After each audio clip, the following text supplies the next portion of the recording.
बीच एक और बड़ी खबर आपको बता देते हैं। एनसीपी का नया बॉस कौन? सूत्रों के हवाले से इस वक्त बहुत बड़ी खबर आ रही है। एनसीपी के नए अध्यक्ष के लिए प्रफुल्ल पटेल, सुप्रिया सुले, इन दोनों के नाम सबसे आगे चल रहे हैं। अभी जिस नाम का जिक्र यहां पर कर रहे थे हमारे सहयोगी जितेंद्र दीक्षित, अजीत पवार का नाम, जिनको लेकर वो बता रहे हैं कि पुणे में बाकायदा पोस्टर्स लग गए हैं, वो नाम फिलहाल इस रेस में पिछड़ता हुआ नजर आ रहा है। प्रफुल्ल पटेल का नाम है, सुप्रिया सुले का नाम है, सबसे आगे चल रहे हैं। दोनों नेताओं को राष्ट्रीय राजनीति का अच्छा अनुभव है। यही इस वक्त दोनों नेताओं के पक्ष में मजबूती से जाता हुआ नजर आ रहा है। आइए जरा जल्दी से रिएक्शंस लेते हैं हम। सीमा जी, अगर शरद पवार नहीं तो फिर अगला अध्यक्ष कौन? इसको लेकर क्या है पार्टी के मन में? मैम, हम लोग अभी भी बहुत होपफुल हैं और हम लोग अभी भी कुछ और इमेजिन नहीं कर पा रहे हैं। We are very hopeful. कल तो हम लोग बहुत निराश थे जब हम लोग ये न्यूज़ मिली और हम it was very shocking for us. तो और ये सारी हर कार्यकर्ता, हर व्यक्ति के मन में आज ये बात है कि पवार साहब मतलब सीमा वाले जी जो प्रवक्ता है एनसीपी की, वो फिलहाल इससे आगे बढ़ ही नहीं पा रही हैं कि बहुत भावुक पल है। और दूसरी बात तो ये कह रही हैं कि पुनर्विचार कर रहे हैं शरद पवार, इंतजार पार्टी कर रही है। लेकिन संजय गुप्ता जी, एनसीपी तो इंतजार कर सकती है, लेकिन महाराष्ट्र की सियासत मुझे लगता नहीं है इंतजार करेगी। क्या लग रहा है आपको, किस तरीके से महाराष्ट्र की सियासत में तब्दीली होने जा रही है? क्योंकि सुप्रिया सुले की तरफ से अप्रैल के महीने में ही ये भविष्यवाणी कर दी गई थी कि 2 धमाके होने वाले हैं। एक धमाका तो मेरे ख्याल से हो गया है, दूसरा धमाका राजनीति जिसे कहते हैं, जादू का खिलौना है। समझ में आ गई तो मिट्टी है, जो ना समझ में आई तो ही सोना है। और शरद पवार जी इस मामले में सबसे बड़े माहिर हैं। तो वो उनकी राजनीति में कौन सा वो कदम चलने वाले हैं, वो कौन सा कदम चल चुके हैं, क्या करने वाले हैं, ये कोई भी अनुमान नहीं लगा सकता। वो डिक्लेयर हो जाने के बाद भी उस पर यकीन करना बड़ा मुश्किल है। ठीक है, तो देखते हैं। तो राजू वाघमारे जी, लेकिन अब सवाल ये कि शरद पवार का इस्तीफा और इसके बाद जिस तरीके से अटकलें अजीत पवार के नाम को लेकर चल रही हैं, अजीत पवार ने तो देवेंद्र फडणवीस के साथ मिलकर शपथ ले ली थी, सरकार बना ली थी बीजेपी के साथ। तो फिर अगर शरद पवार हटते हैं एनसीपी अध्यक्ष पद से, महाविकास आघाड़ी का क्या होगा? राजू वाघमारे जी।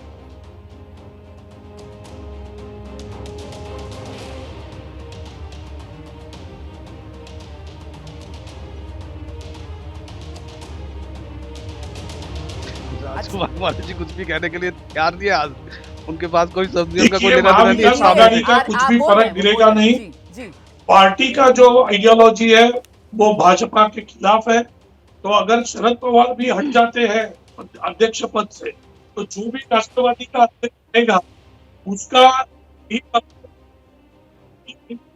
महाविकास आघाड़ी बनी रहे और भाजपा सत्ता से दूर रहे। लेकिन कल अजीत पवार जी ने ये कहा, साफ साफ कहा है कि वो अध्यक्ष पद के लिए खड़े नहीं रहेंगे, वो पोस्ट लेने वाले नहीं है। तो हमारे हिसाब से हमारा पॉलिटिकल एनालिसिस ये है कि शरद पवार साहब ही अध्यक्ष रहने वाले हैं, क्योंकि ये महाराष्ट्र का भी सवाल नहीं है, ये देश का भी सवाल है। विरोधी दल का एकजुट के लिए शरद पवार काम कर रहे हैं, तो वही चीज के लिए उनको रहना पड़ेगा। तो शरद पवार जी उनका इस्तीफा वापस लेंगे और अगर वो नहीं होते हैं तो या तो सुप्रिया सुले होगी या तो प्रफुल्ल पटेल साहब होंगे।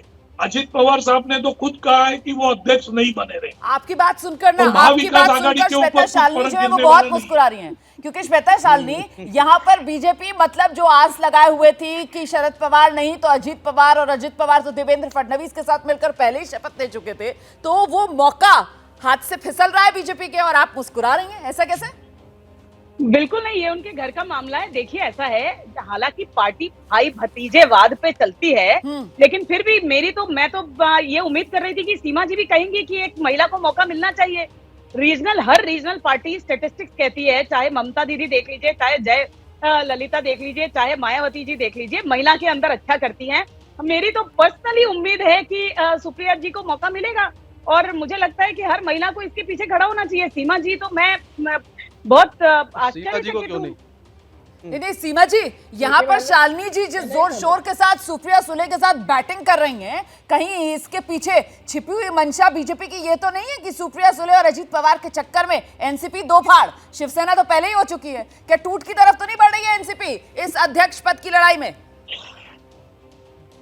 देखिए, कैन आई स्पीक मैम? देखिए मैंने सुन रही थी मेरे को कि हमें क्या करना चाहिए और क्या नहीं करना चाहिए और कहाँ खड़े होना चाहिए। देखिए हमारे यहाँ के सुप्रीम लीडर नवाज साहब हैं और एक समिति बनाई गई है। समिति से डिसाइड होगा। और देखिए जहाँ तक इनकी हंसी और ये बात है, देखिए ये बहुत पुराने, ये दूसरों के घरों में झांकने वाले लोग हैं। अपने लिए नहीं, किसी को भी परिवारवाद ये सब कहना, परिवारवाद अपनी पार्टी में भी देखना चाहिए इनको। और तो मैं इस तरह का डिबेट करने की बिल्कुल भी मूड में नहीं हूँ उस समय। देखिए पर इन सब चीजों को कोई कहने का कोई, देखिए आप लोग की आदत है कि आप दूसरों के घरों में झांकते हैं, कभी अपना घर पे भी देख लीजिए, है ना। महाराष्ट्र की राजनीति में क्या आगे होने वाला है। बड़े मजे ले रही हैं, भाई भतीजावाद बार बार दोहरा रही है। लेकिन शालिनी जी, ये भतीजा तो बहुत पसंद है ना बीजेपी को। इसी भतीजे के साथ तो मिलकर आपके नेता देवेंद्र फडणवीस ने शपथ भी ले ली थी। तब भतीजे के अंदर कीड़े नहीं नजर आए थे, तब भतीजा बड़ा सूट कर रहा था बीजेपी की राजनीति को। मैं आऊंगी, जवाब दीजिएगा। मुस्कुराहटें कायम रहनी चाहिए आप सबकी। लेकिन इस बीच जरा बताते हैं आपको, शरद पवार के इस्तीफे का फैसला वापस लेंगे या नहीं, सवाल बरकरार है। और अगर नहीं लेंगे तो फिर अपनी पावर किसे ट्रांसफर करेंगे शरद पवार।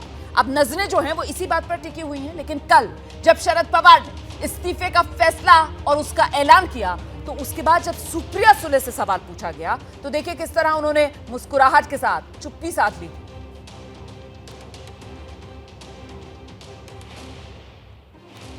अच्छा, ये दिखाएंगे हम आपको आगे, लेकिन ये चुप्पी जो है, मुझे लगता है सीमा जी को इस पर एक रिएक्शन देना चाहिए। सीमा जी, सुप्रिया सुले चुप क्यों है? वो कुछ क्यों नहीं बोल रही? क्या डर है उनको कि अगर बोलेंगी तो पार्टी दो फाड़ हो सकती है? कोई वही चुप नहीं है, हम सब चुप है। हम सब शॉक में थे कल। और हमें आज थोड़ी हमें राहत मिली है जब उन्होंने, माननीय पवार साहब ने बोला है कि वो रिकंसिडर करेंगे इसको। अदरवाइज आज एक, चाहे कोई नॉर्मल सा कार्यकर्ता हो, चाहे कोई बड़े से बड़ा लीडर हो, एवरीबडी वाज रिक्वेस्टिंग, कोई भी इस बात को स्वीकार नहीं कर पा रहा है।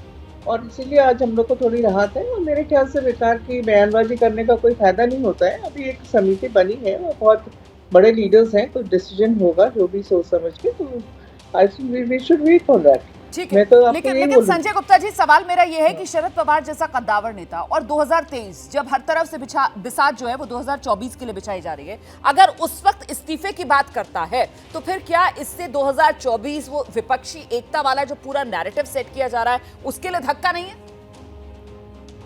देखिए, एक बात फैक्ट है कि शरद पवार जी भले ही आज 80-82 साल के हो गए हों, मगर वो सक्रिय राजनीति में सक्रिय हैं और स्वस्थ हैं।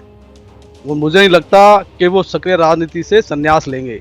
भले ही वो अध्यक्ष पद से इस्तीफा दे दें, मगर कार्यकारी अध्यक्ष के रूप में या किसी भी रूप में वो पार्टी से जुड़े रहेंगे। और 2024 के इलेक्शन में वो एक सक्रिय भूमिका निभाएंगे। वो घर पे बैठ के रिटायर होने वाले पर्सन नहीं है। तो उनकी आगे क्या मंशा है, किस तरह की क्या राजनीति में किस तरह से उन्होंने कदम रखना है, ये उनका एक नया कदम होगा। ठीक है, जो मुझे लगता है। तो श्वेता शालिनी को मुझे लगता है यहाँ पर इस बात पर रिएक्शन जरूर देना चाहिए कि शरद पवार की दशकों की राजनीति, शरद पवार भले ही जो कहते हो वो करते हो या ना करते हो, या जो करते हो वो कभी कहते हो या ना कहते हो, लेकिन एक बात बिल्कुल साफ है कि इन दशकों की राजनीति में कभी भी शरद पवार बीजेपी के साथ खड़े होते हुए नजर नहीं आए हैं। तो ऐसे में क्या माना जाए, अगर शरद पवार सक्रिय रहते हैं, जिसका जिक्र यहाँ पर संजय जी की तरफ से भी किया जा रहा है, सीमा जी भी कर रही हैं, तो मतलब महाराष्ट्र में बीजेपी की दाल नहीं गलने वाली? देखिए, महाराष्ट्र में हमारी सरकार है और हमारी दाल गली हुई है, लेकिन हम कतई नहीं चाहते कि वो राजनीतिक अपने राजनीतिक करियर से संन्यास ले ले। जोड़ तोड़ से गली ये भी उन्होंने कहा। यही तो चैलेंज महाविकास आघाड़ी करती है आपको कि चुनाव में जाइए और उसके बाद दाल पका कर आ जाइए अपनी। उसकी हिम्मत आप लोग नहीं दिखा पाते हैं जी। मिक्स दाल और भी टेस्टी लगती है रोमाना जी, आप जरा घर जाके ट्राई कीजिए। एनीवेज, तो मैं आपको ये कह रही थी कि देखिए, देश जो है ना, देश जो है ना, देश हमारा आज सबसे युवा देश है। हाँ। और ये राजनीतिक पार्टी, राष्ट्रवादी कांग्रेस एक उभरती हुई पार्टी है। मुझे नहीं लगता है कि इसके अंदर लीडरशिप क्राइसिस होनी चाहिए। युवाओं को चांस मिलना चाहिए। मैं तो ये कह रही हूँ कि महिलाओं को चांस मिलना चाहिए। इसीलिए मेरा मानना ये है, और शरद पवार जी ने बिल्कुल ये नहीं कहा कि वो राजनीतिक संन्यास लेने वाले हैं। बड़ा दिलचस्प है वैसे आज आगे का एजेंडा शो में एनसीपी के अध्यक्ष पद के लिए सुप्रिया सुले के लिए इतनी जोर शोर से एनसीपी की प्रवक्ता बैटिंग नहीं कर रही है जितने जोर शोर से बीजेपी की प्रवक्ता जो है वो उनके पक्ष में मजबूती से अपनी बात रखती नजर आ रही है। लेकिन शालिनी जी, आप सुप्रिया सुले के पक्ष में बात रख रही हैं, लेकिन जब खुद सुप्रिया सुले से सवाल पूछा गया तो उनका रिएक्शन क्या था? उन्होंने कैसे चुप्पी साध ली थी? उनकी जो मुस्कुराहट थी वो दिखा देते हैं दर्शकों को, दिखाइए जरा।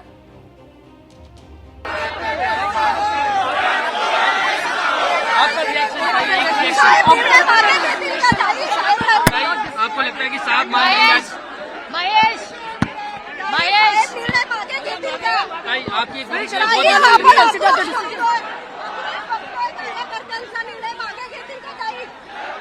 जो इधर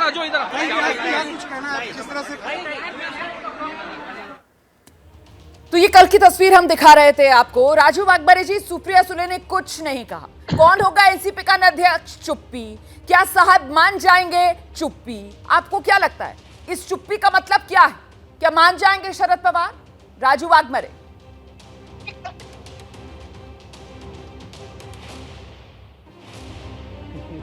कांग्रेस के पास कुछ भी कहने के लिए नहीं है आज, तो इसलिए वो बेचारे इधर उधर झांकते हैं कि वो क्या कहें क्या ना कहें।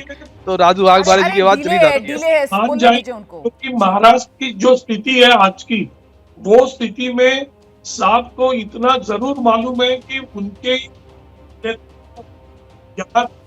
बैठा जा सकता है भी अच्छा।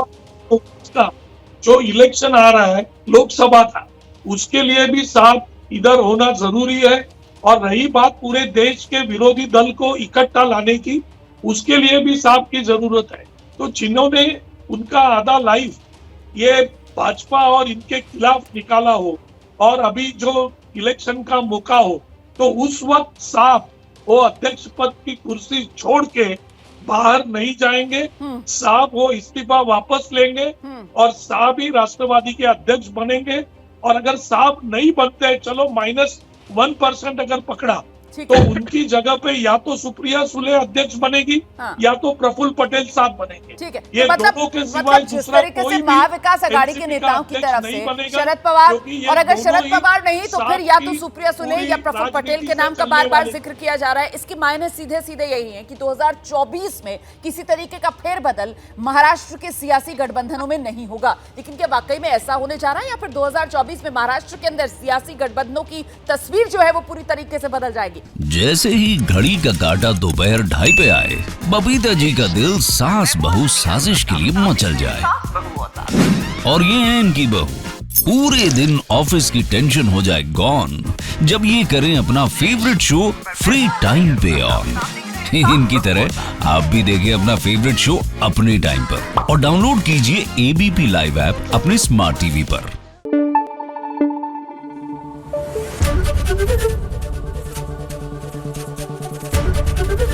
एबीपी न्यूज आपको रखे आगे।